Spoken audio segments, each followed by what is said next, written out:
اپنے استاد محترم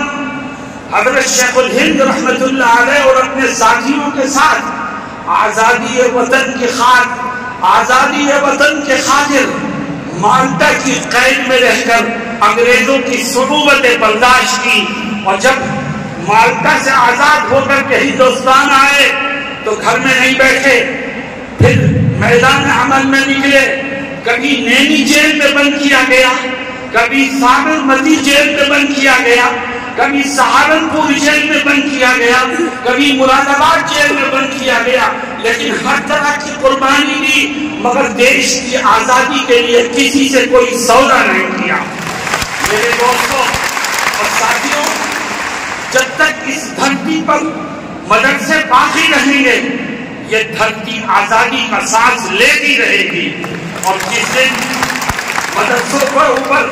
قدغن لگانے والے کامیاب ہو گئے تو یاد رکھو اس دھرتی کا وجود بھی مٹ جائے گا۔ اس لیے میں ہندوستان کے سپریم کورٹ کے اس فیصلے کا خیر مقدم کرتا ہوں، جس کا آپ نے ابھی حضرت مولانا اسجد مدنی نائب صدر جمعیت علماء ہند کی زبانی جس کا تذکرہ سنا۔ اللہ رب العزت ہمیں صحیح رخ پر کام کرنے کی توفیق عطا فرمائے۔ مسلمانوں، آج ہمارا دل دکھا ہے، ملک کے گوشے گوشے میں نبی کریم علیہ السلام کی شان رسالت میں گستاخیاں ہو رہی، ہماری جان آپ پر فدا ہے، اور آج کوئی بھی کھڑا ہو کر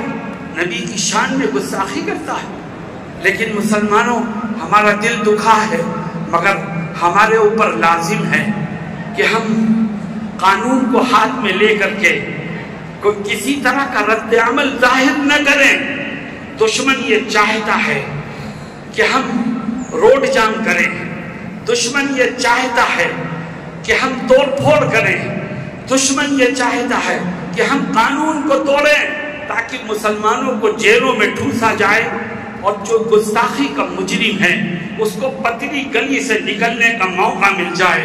آؤ، جمعیت علماء آپ کو آواز دیتی ہے، اور کیا کہتی ہے جمعیت؟ میں اس جلسے کی تیاری میں ایک ضلع میں گیا تھا تو مجھ سے ایک ساتھی نے عجیب بات کہی، کہنے لگے کہ ہمارے